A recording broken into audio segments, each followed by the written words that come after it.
Поэтому я и говорю, что женская либидо – это такая нежная, хрупкая вещь. За ним нужно ухаживать, о нем нужно заботиться и необходимо думать. И, в общем, ряд моих коллег, они утверждают, что скорее вот такая вот женская некая холодность, то есть низкая либидо, это скорее норма, да, физиологическая такая норма. Я бы сказала, что с этим можно поспорить. Это такая тема для дискуссий, потому что, исходя из моего опыта, мы поднимали либидо женщины до того максимума, который был свойственен ее сексуальной конституции. О том, что такое сексуальная конституция, я тебе расскажу в другом видео. Так вот, по моим наблюдениям, низкая либидо все-таки не является нормой, но скорее либидозность женщины, да, ее сексуальность, это очень чуткий барометр, показывающий на то, какая вокруг нее обстановка, в какой среде она живет.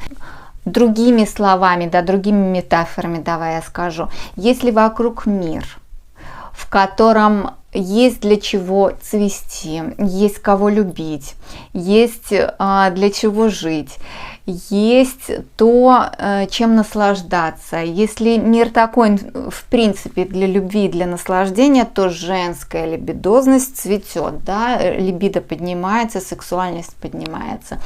Если этот мир полон негативных факторов, и здесь может быть даже скорее о субъективном восприятии женщины вопрос. Так вот, если она воспринимает мир как неприятный, негативно настроенный по отношению к ней, то, конечно, ее бессознательное принимает решение, что в этом мире нет места любви, в этом мире незачем рожать детей, в этом мире незачем любить. И здесь не надо получать наслаждение. Давай-ка, деточка, мы переживем. Наверное, это какой-то плохой этап.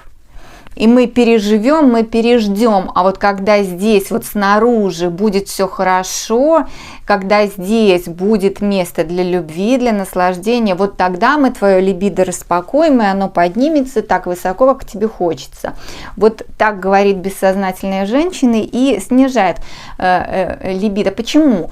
Потому что наш организм и вообще все системы нашего организма в основном заточены под экономию ресурсов. То есть, а либидозность, да, сексуальность, это такая, затратная штука. Эта штука, знаешь ли, когда ты живешь на полную, когда ты чувствуешь жизнь на полную.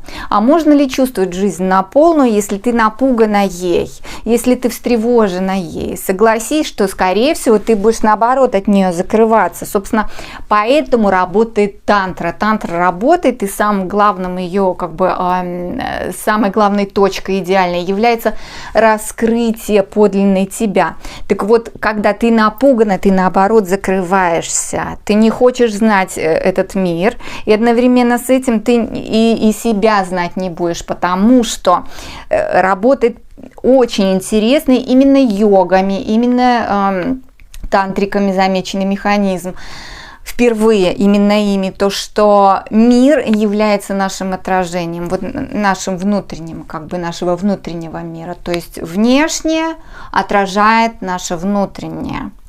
Поэтому, если ты закрываешься от внешнего, пытаешься от него спрятаться, как от плохого, неприятного, серого, обыденного, какого-то унылого или страшного, пугающего, ты закрываешься и от себя, от своей подлинной природы, от своей подлинной сути. Поэтому, повторяюсь, в который раз работает тантра. Тантра работает на раскрытие тебя и на раскрытие тебя жизни.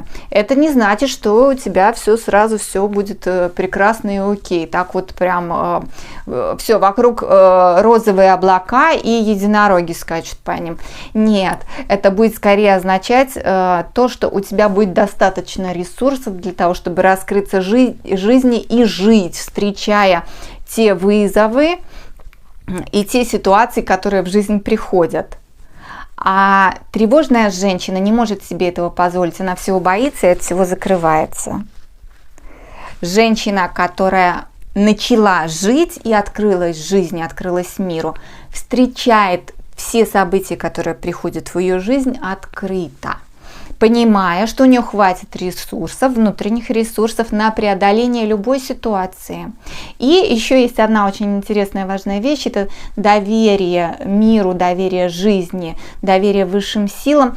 Знаешь, эта штука такого, какой-то субъективный характер носит. И в общем, вот это доверие миру, доверие жизни и высшим силам может чаще всего возникать на фоне твоей прокачки, своей энергетики, твоей работы внутренней с собой, вот как результат проработанности, да, как результат доверия себе, и тогда мы доверяем и внешнему чему-то.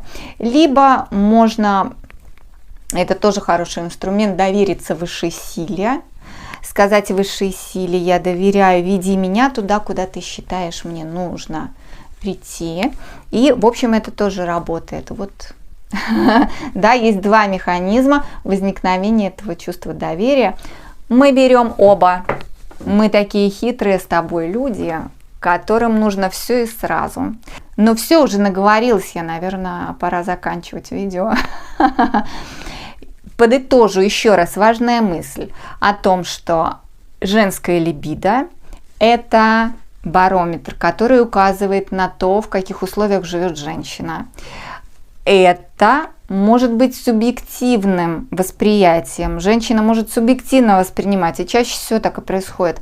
Субъективно мы воспринимаем мир либо благорасположенным к нам, либо наоборот враждебным по отношению к нам. И тогда мы либо закрываемся, если мир враждебен, либо мы открываемся ему, когда мир прекрасен, и наша либидо взлетает, потому что если мир прекрасен, значит время жить, время любить, время наслаждаться.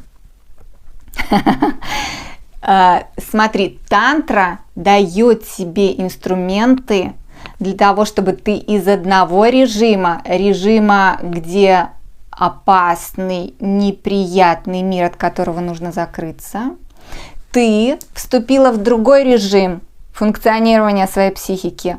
Режим, где мир воспринимается как приятное место, где можно жить, любить, наслаждаться, и тогда возникают совсем другие механизмы в психике, и тогда твое либидо растет, твоя гедонистичность, то есть способность наслаждаться жизнью, этим миром, тоже вырастают.